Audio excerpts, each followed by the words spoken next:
네, 오늘은 약한 자를 들어 쓰시는 하나님이라는 제목으로 말씀을 전하겠습니다. 우리는 지난 시간에 전쟁을 알지 못하는 이스라엘 자손들이 여호와의 목전에서 악을 행하고 자기들의 하나님을 잊어버리고 바알과 아세라들을 섬긴 결과가 어떠한지에 대해서 알아보았습니다. 하나님의 진노가 그들에게 임하였고 하나님은 그들을 이 메소포타미아의 왕인 구산 리사다임의 손에 파시게 됩니다. 그래서 그들은 8년간 그들의 압제 속에 살아야만 했습니다. 구산의 압제 하에서 이스라엘은 여호와께 부르짖었고 그 소리를 들으신 하나님께서는 한 사사를 세워서 구원을 하시게 되는데 그 첫 번째 사사가 우리가 잘 아는 온니엘입니다. 그에게 여호와의 영이 임했고 믿음으로 나가 싸웠을 때에 하나님은 그들을 온니엘의 손에 붙여 주시게 됩니다. 그리하여서 구산 리사다임의 손에서 해방이 되었고 이후에 40년 동안 그들이 평온하였다라고 성경은 이야기하고 있습니다. 그러나 문제가 무엇이겠습니까? 이제부터 반복되는 이스라엘의 배반이 시작되어진다라는 것이 문제입니다. 즉 악순환이 시작이 되는 겁니다. 우리 오늘 본문 12절에 나온 말씀 제가 읽어보겠습니다. 이스라엘 자손이 또 여호와의 목전에 악을 행하니라. 이스라엘 자손이 여호와의 목전에 악을 행함으로 여호와께서 모압 왕 에글론을 강성하게 하사 그들을 대적하게 하심에, 이렇게 말씀하고 있습니다. 이스라엘 자손이 또 여호와의 목전에서 악을 행하니라 라고 말을 하는데, 여기서 우리는 또라는 단어가 나오는 것에 주목을 해야 합니다. 이 단어는 앞으로 읽어갈 이 모든 사사기에서 늘 발견되어질 말씀이기 때문에 그렇죠. 이것이 바로 사사 시대의 비극이라고 할 수 있습니다. 매 세대마다 또다시 반복되어지는 이 배교가 큰 문제라는 겁니다. 어느 세대가 그 악순환의 고리를 끊어버려야 하는데 그러지 못하는 것이 이들의 문제였다라는 겁니다. 결국 그들의 배반은 하나님의 진노를 불러올 수밖에는 없게 됩니다. 지난번에는 이 메소포타미아의 왕인 리산 구사다임을 하나님께서 사용하셨지만 하나님은 이번에는 이스라엘을 심판하기 위해서 모압 왕 에글론을 강성하게 하셨다. 성경은 이렇게 말씀하죠. 사실 이스라엘의 광야 세대가 가나안 땅에 들어오기 시작할 무렵에 모압은 감히 이스라엘의 상대가 될 수 없었습니다. 민수기 22장 3절에서 보게 되면 이렇게 말씀하고 있죠. 이스라엘 백성이 많음으로 말미암아 모압이 이스라엘 자손 때문에 번민하였다라는 이런 말씀이 나옵니다. 그래서 모압 왕인 발락이 발람 선지자에게 뇌물을 주면서 이스라엘을 저주하게 해달라라고 부탁을 하는 장면이 그래서입니다. 그랬던 모압이 이제 한 세기가 지나지 않아서 이스라엘 자손을 다시 괴롭히는 박해자로 강성해진 것입니다.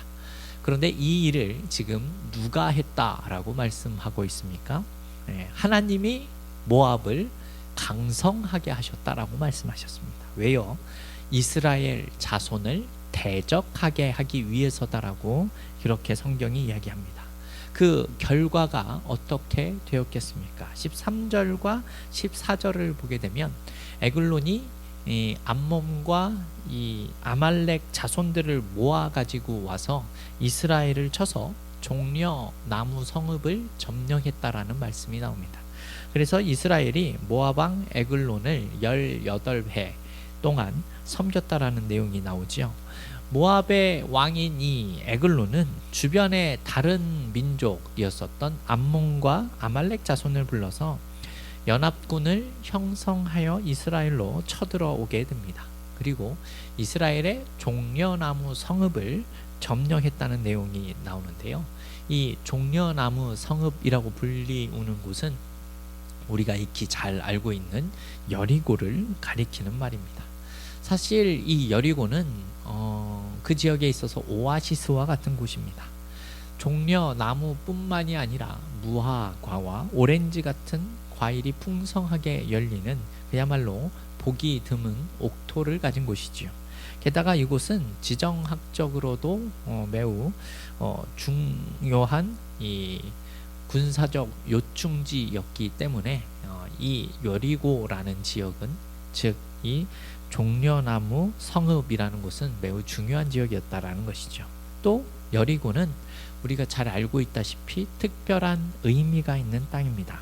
이스라엘 자손이 요단강을 건너가자마자 제일 가나안 땅을 정복한 곳이 바로 이 여리고이기 때문에 그렇죠. 이 여리고성의 기적을 우리가 너무나 잘 알지 않습니까?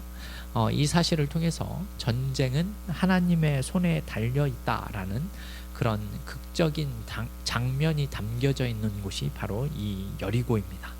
그런데 그 기적을 체험한 땅을 지금 모압에게 빼앗겼다라는 겁니다. 여러분, 이것이 무슨 이야기입니까? 가나안의 정복 역사가 다시 원점으로 돌아간 것 같은 모습을 보여주는 거죠. 물론 그렇다고 해서 에글론이 이스라엘 자손들이 흩어져 살고 있는 가나안의 모든 땅들을 점령했다라는 그런 뜻은 이야기하는 것은 아닙니다. 그러나 최소 여리고를 분배받았었던 이 베냐민 지파와 그 인근에 살던 에브라임 지파의 일부분이 이 모압의 왕인 에글론의 영향권 아래서 18년 동안이나 지배를 받을 수밖에 없었다라는 것이죠. 바로 직전에 이스라엘 자손은 8년 동안 이 구산 리사다임의 손에 압제를 당했었는데, 그보다 훨씬 더 긴 시간인 모압 왕 에글론의 손에 고통을 당할 수밖에는 없었다라는 겁니다.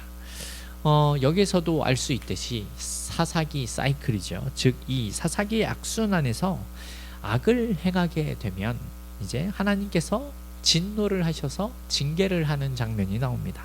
그렇다면 그 다음 단계가 무엇이겠습니까? 네, 바로 부르짖음입니다. 우리 15절을 같이 한번 읽어보겠습니다. 15절입니다. 이스라엘 자손이 여호와께 부르짖음에 여호와께서 그들을 위하여 한 구원자를 세우셨으니 그는 곧 베냐민 사람 게라의 아들 왼손잡이 에웃이라. 이스라엘 자손이 그를 통하여 모압 왕 에글론에게 공물을 바칠 때에, 이렇게 말씀하고 있습니다. 이스라엘 백성들이 지금 하나님께 부르짖었습니다. 누군가는 이렇게 물어볼 수도 있죠. 왜 하나님은 부르짖음을 들으시기 전까지는 움직이시지 않는 것일까요? 이런 내용입니다. 그러나 하나님은 그들이 다시 하나님을 바라보며 회개하고 돌아오기를 원하고 계시기 때문에 그렇다라는 겁니다. 다른 표현으로 하면 하나님이 없이는 살 수 없다라는 사실을 깨닫게 될 때까지 기다리시는 거죠. 그래서 18년 만에 이스라엘 백성들은 하나님께 부르짖게 된 것입니다. 하나님 앞에서 부르짖었다라는 내용이 뜻하는 바가 무엇입니까? 지금까지 자신이 해왔었던 이 모든 일들이 옳지 못했다라는 것이기도 하고, 이제는 하나님의 도우심이 없이는 망할 수밖에 없다라는 사실을 이들이 공개적으로 선언하는 것입니다. 결국 하나님이 이 순간을 기다리셨다라는 거죠. 그래서 그 부르짖음을 들으신 하나님이 어떻게 하셨습니까? 다시 한 구원자, 즉 사사를 세우시게 됩니다. 우리가 조금 전에 15절 말씀을 읽어봤죠. 그 사사의 이름이 무엇이라고 나옵니까? 바로 왼손잡이 에웃이라고 이야기를 합니다. 그런데 하나님께서 이스라엘 백성들을 위해서 준비하신 이 구원자는 우리의 생각을 뛰어넘는 사람이었습니다.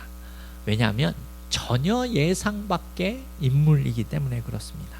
한 구원자를 세웠다고 했는데 이 구원자가 베냐민 사람 게라의 아들 왼손잡이 에웃이었다라고 표현을 하는데요.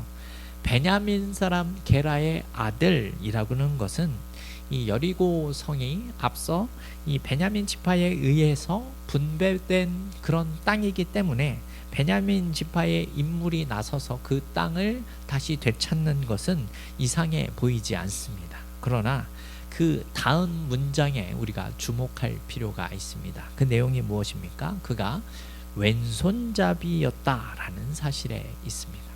요즘에야 왼손잡이에 대한 편견이 그리 많지 않았지만 이 당시 유대인들에게 있어서 이것은 대단히 큰 문제였습니다. 특히 원문을 보게 되면 그가 왼손을 쓸 수밖에 없는 다른 의미가 있었다라는 것을 알 수 있습니다. 우리말의 성경은 왼손잡이라고 나왔는데 사실 이 왼손잡이는 의역입니다. 히브리어 원어의 내용을 보게 되면 어떤 뜻을 가졌냐 하면요, 오른손을 쓰지 못한 자라는 뜻입니다. 즉 오른손에 어떤 장애가 있기 때문에 왼손을 사용할 수밖에 없다라는 것이죠. 한마디로 오른손을 쓰지 못하는 장애인이었다라는 뜻이 됩니다. 베냐민 지파의 공동체 속에서 살아가는 자였었던 에웃은 장애가 있는 사람이었기 때문에 이 당시 많은 사람들에게 차별을 받을 수밖에는 없었습니다. 특히나 이 당시 몸에 질병이나 병이나 장애가 있다라는 것은 하나님의 징계를 받아서 그렇게 되었다라는 생각을 가지고 있었던 때였기 때문에 더욱 그렇죠. 그런 에웃입니다. 네, 이런 에웃을 하나님께서는 지금 한 구원자, 즉 사사로 세우셨다라는 것이죠. 하나님께서 에웃을 선택하셨다라는 겁니다. 더세움교회 성도 여러분, 하나님이 사용하지 못할 사람은 없다라는 사실을 우리가 기억했으면 합니다. 우리가 생각하기에는 안 될 것 같아 보이는 그런 사람이라고 하더라도 우리 인간의 약한 것이 하나님의 강함으로 드러날 수 있기 때문에 그렇습니다. 오히려 약한 것 때문에 우리는 하나님을 더욱더 의지할 수 있는 존재가 되는 것이죠. 여러분, 우리가 잘 아는 사도 바울의 말씀도 그러하지 않습니까? 여러분, 이 사도 바울이 이야기한 고린도전서 1장 27절은 이렇게 말씀합니다. 그러나 하나님께서 세상에 미련한 것들을 택하사 지혜 있는 자들을 부끄럽게 하려 하시고 세상에 약한 것들을 택하사 강한 것들을 부끄럽게 하려 하시며, 네, 이렇게 말씀하십니다. 여러분, 사람들이 생각을 했을 때 외모가 좋아 보이는 것이 하나님 앞에서는 그리 중요하지 않을 수도 있다라는 사실을 우리는 기억해야 합니다. 중요한 것은 우리가 가진 인간적인 그런 좋은 모습들이 아니라 우리가 하나님께 붙들려 있느냐에 달려 있다라는 것이죠. 에웃의 모습을 생각해 보십시오. 그가 아마 그들의 공동체 안에서는 지극히 소외되고 약한 사람이었을 겁니다. 하지만 그가 이렇게 하나님의 손에 붙들린 자가 되니 강한 존재가 될 수 있었다라는 것이죠. 자, 그렇다면 이렇게 하나님께서 세우신 에웃이 어떠한 활약상을 보이는지를 살펴보겠습니다. 사실 이 내용을 보게 되면 마치 드라마와 같이 생생한 모습을 우리에게 보여주게 되는데요.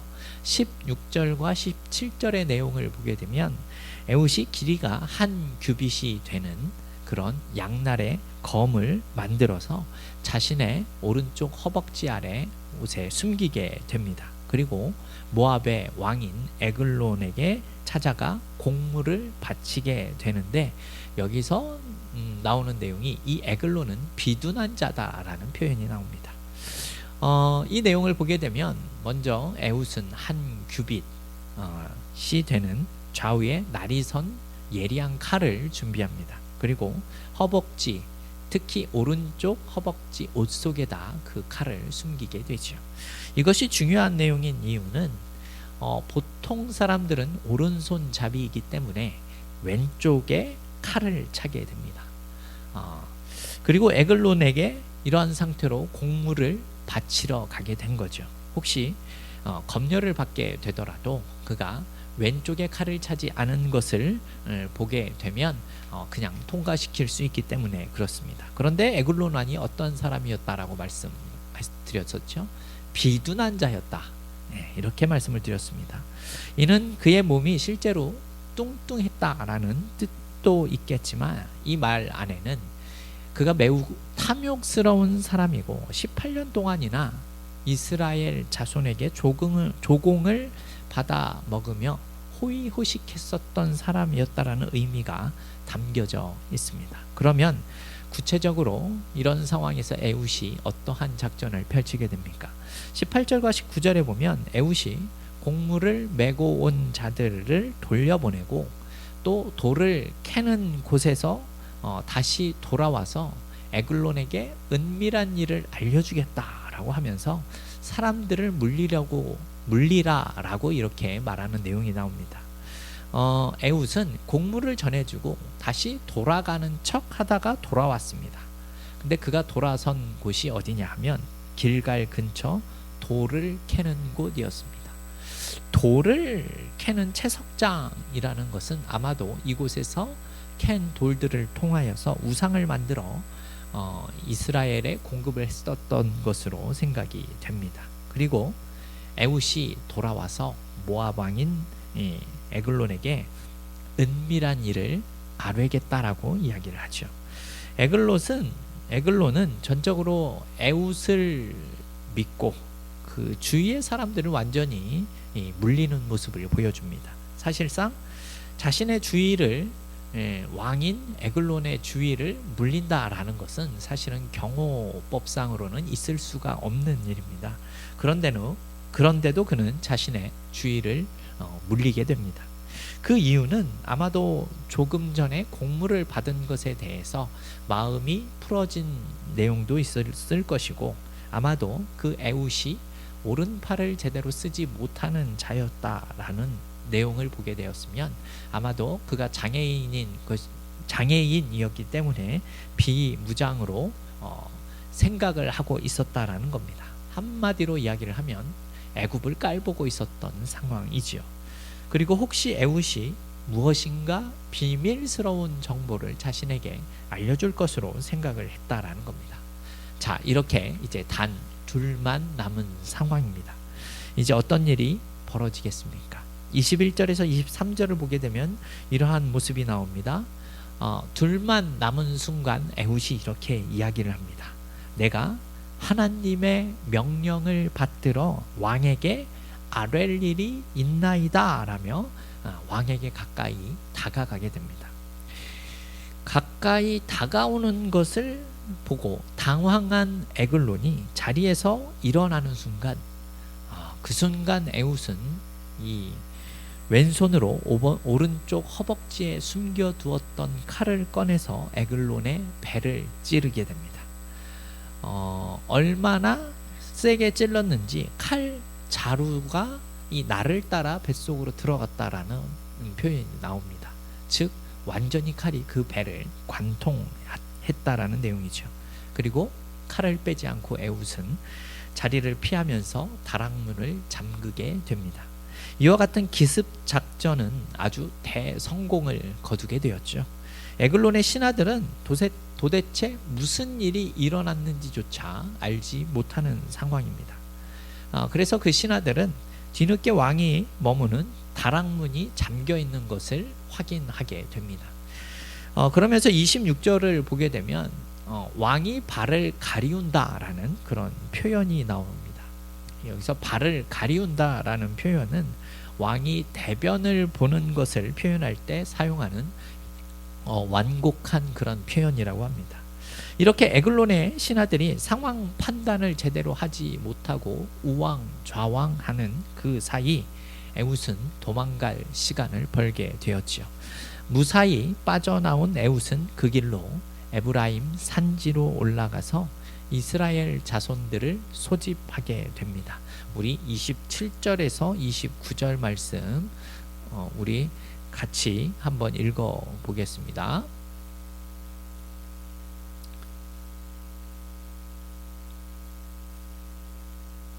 그가 이르러 에브라임 산지에서 나팔을 불매 이스라엘 자손이 산지에서 그를 따라 내려오니 에훗이 앞서가며 그들에게 이르되 나를 따르라. 여호와께서 너희의 원수들인 모압을 너희의 손에 넘겨 주셨느니라 하매 무리가 에훗을 따라 내려가 모압 맞은편 요단강 나루를 장악하여 한 사람도 건너지 못하게 하였고 그때에 모압 사람 약 10,000명을 죽였으니 모두 장사요 모두 용사라 한 사람도 도망하지 못하였더라. 아멘. 아마도 에훗이 에글론을 암살하러 가기 전에 이스라엘 백성들과 모종의 약속을 했었던 것 같습니다. 자신의 이 계획이 성공했을 때에 나팔을 불겠다라는 그런 내용이지요. 에훗은 에브라임 산지에서 나팔을 불자 이제 이스라엘 백성들이 그의 뒤를 따르는 모습이 보여집니다. 그러면서 에훗이 무엇라고 이야기를 합니까? 나를 따르라. 여호와께서 너희의 원수들인 모압을 너희의 손에 넘겨주었느니라 라고 이렇게 선포하게 됩니다. 이 전쟁의 승리가 하나님께 있다라는 사실을 분명히 선언하고 있는 그런 표현입니다. 이 확신에 따라 이 에훗이 이끄는 이스라엘 자손들은 이 모압의 이 군대 10,000명을 모두 전멸하는 대승을 거두게 됩니다. 그리고 또 다시 그 땅에 80년의 평화가 찾아왔다라고 이야기를 하는데요. 이 30절에 나온 내용을 제가 읽어보겠습니다. 그날에 모압이 이스라엘 수하에 굴복하매 그 땅이 80년 동안 평온하였더라 이렇게 말씀합니다. 더세움교회 성도 여러분, 오늘 에훗의 이야기를 통해서 우리가 깨달을 수 있는 내용이 무엇이겠습니까? 하나님께서 구원하시는 역사가 매우 놀랍다라는 사실을 다시 한번 알게 됩니다. 우리의 상식과 상상을 초월하는 방법을 사용하시는 하나님이십니다. 이러한 모습을 보면서 우리는 하나님께서 사용하시지 못할 사람은 없다라는 사실을 다시 한번 알 수 있게 되죠. 오늘 우리가 살펴본 본문을 통해서 에훗과 같이 그 시대에 소외되었던 사람들을 통해서라도 하나님께서는 이스라엘 백성을 구원할 사사를 세우실 수 있었다라는 것을 우리가 생각해야 하는 겁니다. 물론 에훗은 사람들이 보기에는 좋아 보이는 그런 사람은 아니었습니다. 그러나 우리가 생각조차 할 수 없는 그런 사람을 하나님께서는 사용할 수 있었다라는 말씀입니다. 앞서 말씀드렸지만 가장 중요한 것은 하나님께서 쓰시기로 작정하시면 하나님은 충분히 그 사람을 세워 큰 일을 맡기실 수도 있다라는 겁니다. 물론 그 사람의 모습도 준비가 되어져야 할 것입니다. 그러나 우리가 생각하는 훌륭한 모습이 있는 사람을 사용할 것이다 라는 그런 생각을 넘어서는 하나님의 일하심이 오늘 본문을 통하여서 나타나고 있었다라는 겁니다. 우리는 지난주에 살펴본 첫 번째 사사인 이 온니엘을 부르실 때에도 약 80세가 넘은 그 노인을 부르셔서 이스라엘을 구원했다라는 말씀을 드렸었습니다. 그런데 오늘은 어떻습니까? 오른손을 제대로 쓰지 못하여 왼손을 사용하는 에훗을 들어 그 장애인을 통하여서도 하나님께서는 이스라엘을 구원하실 수 있었다라는 사실을 증명하고 계시는 겁니다. 여러분, 하나님께서는 우리의 생각을 뛰어넘어서 약한 자를 들어 강한 자를 부끄럽게 하시는 하나님이심을 기억하시기 원합니다. 이렇다는 것은 우리가 살아가는 이 시대 또한 동일한 것 아니겠습니까? 하나님께서는 늘 대단하고 멋있는 사람을 통해서만 일하시는 분이 아니시기 때문에 그렇습니다. 오히려 그러한 외적인 모습보다 우리의 마음이 하나님의 마음에 합한 모습이 있다면 어떻게 되겠습니까? 하나님께서도 충분히 우리와 같이 부족한 사람을 통하여서도 악한 시대에 하나님의 일을 위해 우리를 사용하실 수 있다라는 것입니다. 하나님이 우리와 함께 하실 때 우리의 눈에 극복할 수 없는 엄청난 장애물처럼 보이는 것들도 하나님은 한순간에 그것을 넘어설 수 있다라는 사실을 기억해야 합니다. 왜냐하면 하나님께서는 그 어떤 것도 문제가 될 수 없기 때문에 그렇습니다. 하나님 앞에 그런 것들은 전혀 어려움이 될 수 없기 때문에 그렇다는 겁니다. 우리 더세움교회 성도 여러분들은 비록 여러모로 부족한 부분이 있다라고 하더라도 오직 하나님의 손에 붙들리게 되면 우리의 생각 이상으로 하나님께서 사용하실 수 있는 이 시대에 사사로 세워질 수 있다라는 사실을 기억하셨으면 좋겠습니다. 저와 여러분이 이렇게 우리가 주어진 가정과 또한 공동체와 살아가는 삶의 터전 가운데 하나님께 쓰임받을 수 있는 믿음의 성도들이 다 되어질 수 있기를 주님의 이름으로 축원합니다.